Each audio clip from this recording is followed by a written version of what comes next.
Here we're getting into doing the top end gaskets. Taking the vacuum lines off between the throttle body and vapor return and fuel injector pressure regulator. I've disconnected all the injectors, so the harness is mostly loose. It looks like I'll be able to put the harness to the side this way if I disconnect this motor mount and disconnect the coolant here. Then I can put the harness to the side and we can get at the intake manifold.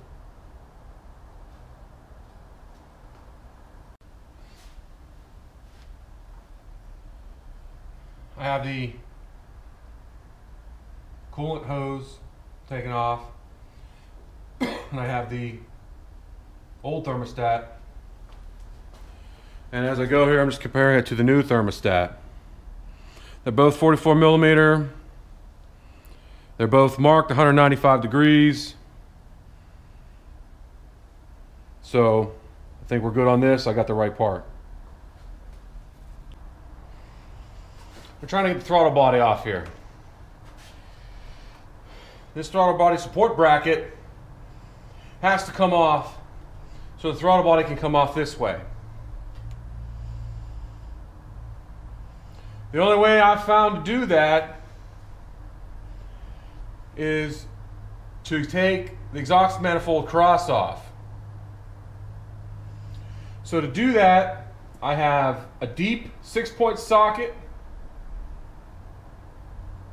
and a 16-degree extension, and this long 3/8 drive.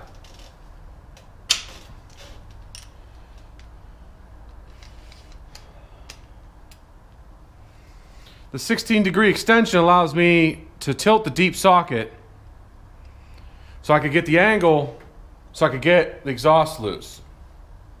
Otherwise, there's no angle to get at this nut to take the exhaust manifold cross off.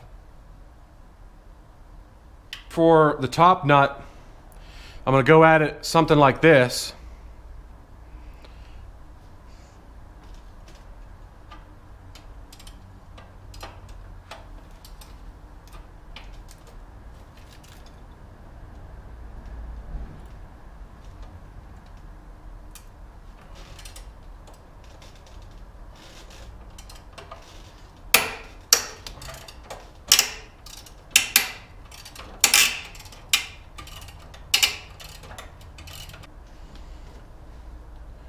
We took the crossover exhaust manifold bolts out of the left side of the engine. We've taken the nuts off of the heat shield on the right. Now it's all one piece. The bolt will come out.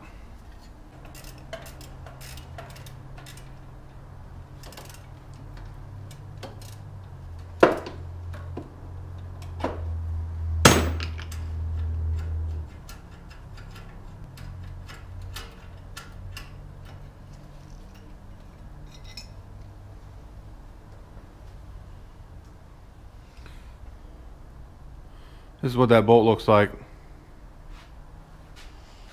With the bolts out of that side, there's a collar on the cross member, so you can wiggle it till it's loose on both sides, and then it'll just come out.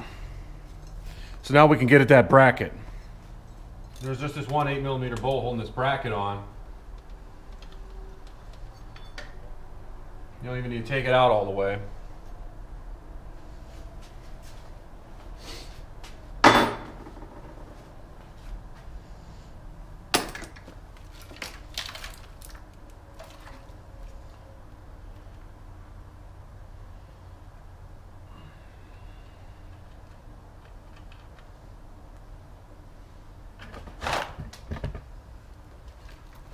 Now the throttle body just comes off the studs this way.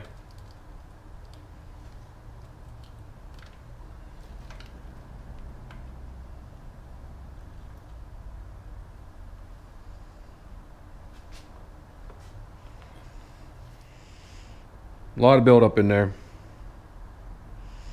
We'll clean this up. I'll show you doing that. With the 4 nuts removed,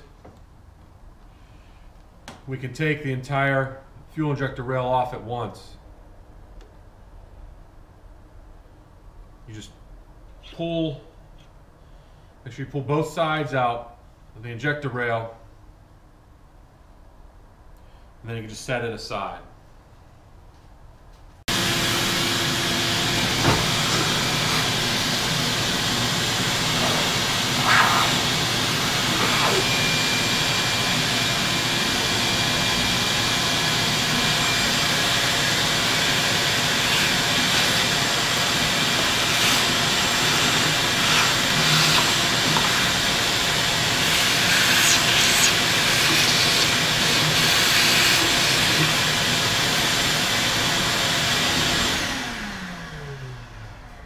Something I've been doing every step of the way here is vacuuming any debris, or in my case, all kinds of broken plastic wire clad, and vacuuming it to make sure it doesn't fall down in the engine.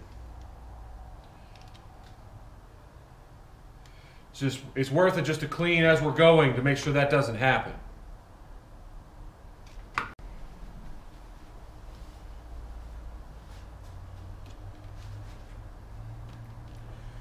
To get the lower intake manifold off, eventually we'll need to take this bracket off. I'm just taking it now to get it out of the way while we still have the upper on there to cover it. There's 2 bolts into the lower intake manifold, a nut on the bolt of the exhaust header, and 2 bolts connecting this half. We take these bolts out. The top aluminum half will come out, and then we lean it forward, this bracket comes out.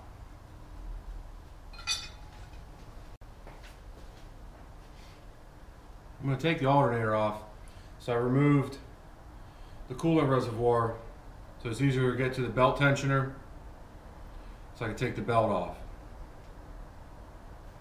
The belt tensioner works, you turn it like this, it relieves tension, and then I was able to take it off the alternator.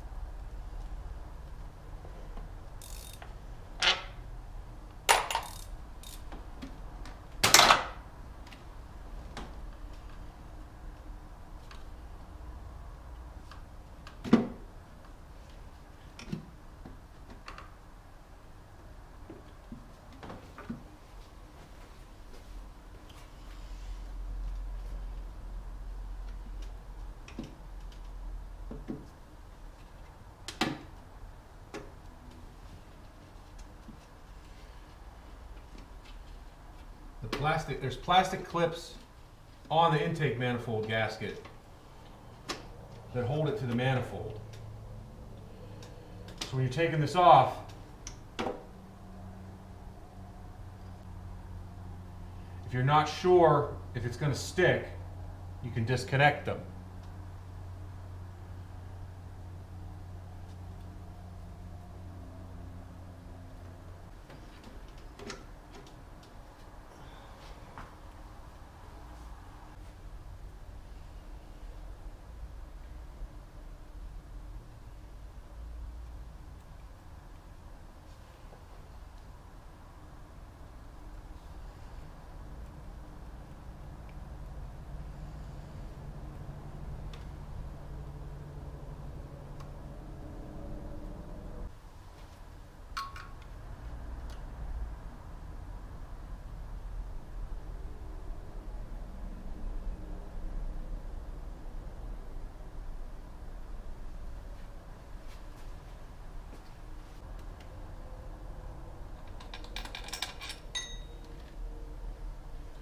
With these 3 bolts out,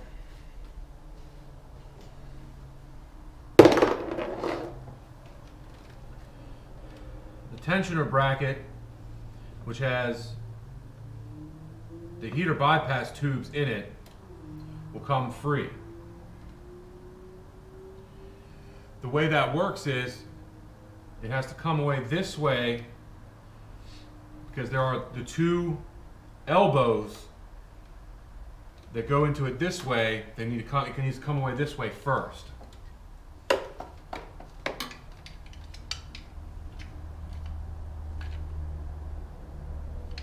if we gently pry some of one side, make sure we're loose, then we can get the other.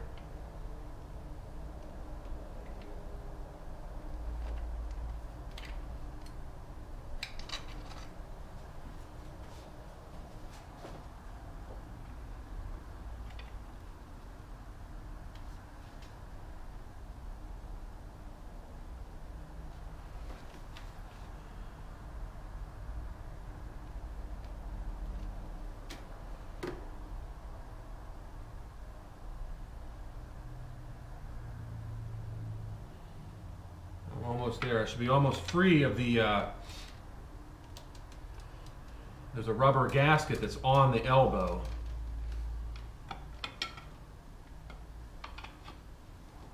The other elbow is down here, so let's make sure we pry in that general area. To make sure we also pull that one free.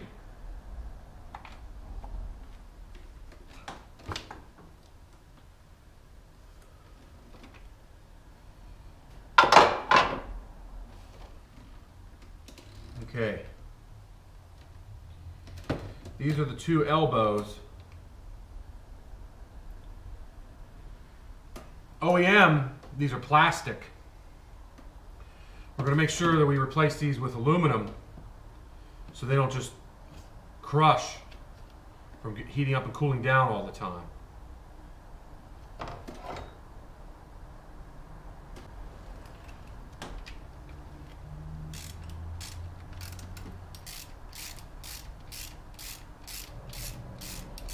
There's a bracket for the EGR valve shield.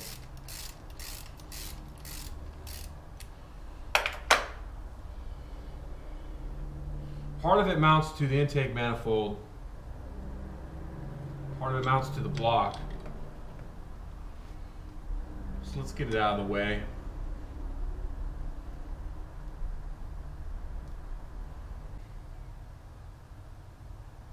You see that oil on the throttle body and on the inside of the upper intake manifold? Well, look at this. There's significant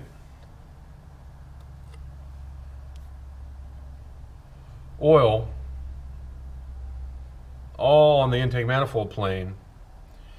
So much so, oil is actually collected in this corner.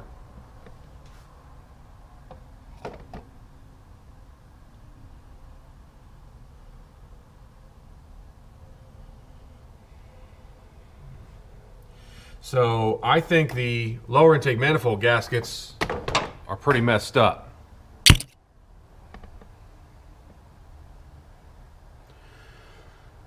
Let's take this intake manifold off, see what it looks like underneath here.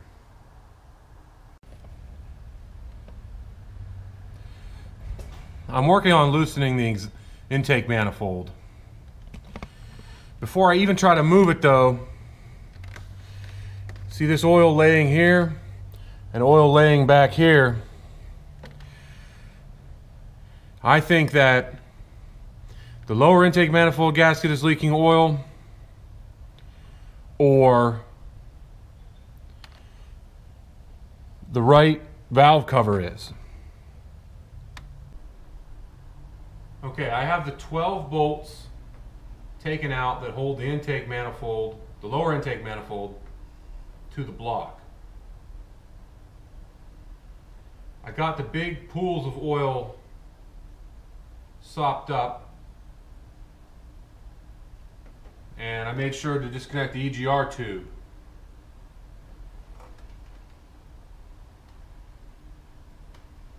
The manifold's not coming off on its own. That's pretty typical. So I'm going to pry it off and try not to destroy the gaskets so I can see what the state of them was when they were in the engine, to see what kind of a state we were in.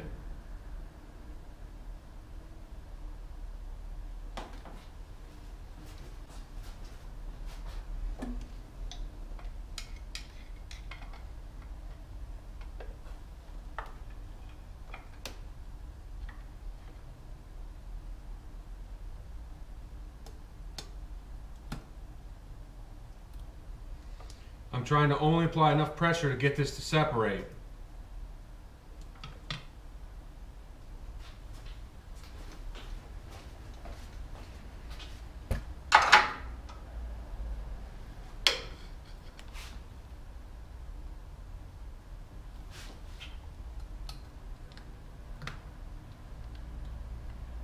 I hear the gaskets letting go.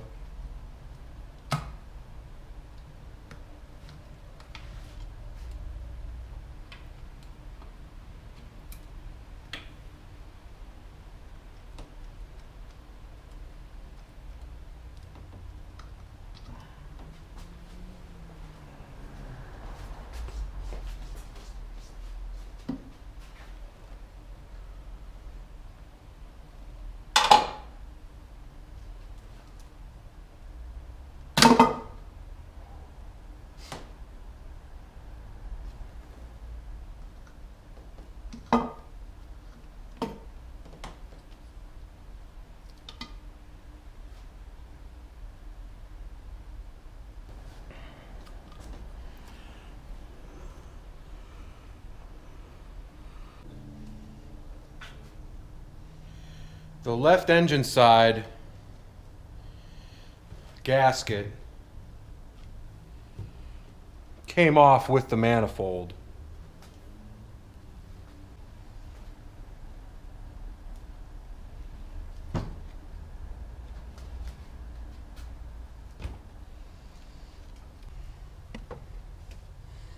Okay, before I really disturb anything, this is where we're at.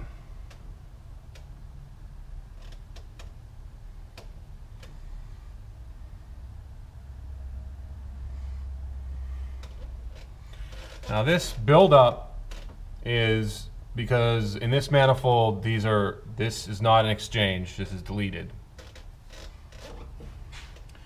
However, on the gasket on the manifold and the gasket that's stuck to the block, there is oil distributed, and that shows me that that's how it's a little bit of oil is escaping the block at a time. But it doesn't really give me further explanation than that. So I'm going to take this apart. I'm going to take this gasket off. I'm going to clean this and stuff.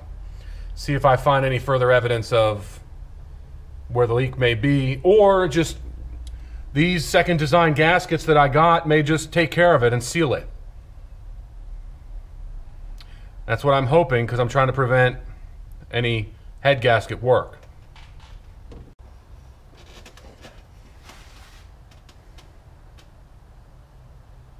Okay, I've cleaned the block and the headers.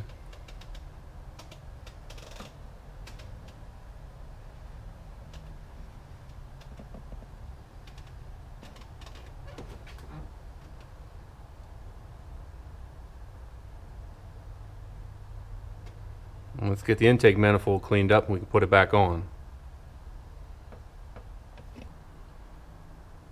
I have this much torn apart. If I need to do head gasket, I will. But I'm trying to test as to whether or not I do. I'm doing that with a cylinder leak down test. I've removed all the spark plugs and there's a compressor hooked up to this. So I say that I want to regulate at a certain pressure, and this is hooked up to spark plug port. So this is what I'm regulating to based on my input, and I want to be 10 PS higher than my input. And the right hand gauge is the pressure in the cylinder. The GM W body book for 2005 says that cylinder leak down test, an acceptable leak rate is 12 to 18%. And I am seeing really 10 to 12% on all the cylinders. And they're all pretty much in line with each other.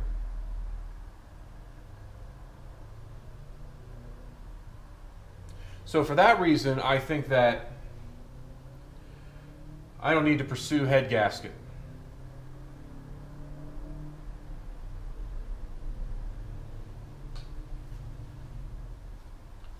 Doing a leak down test is a lot easier than a head gasket job.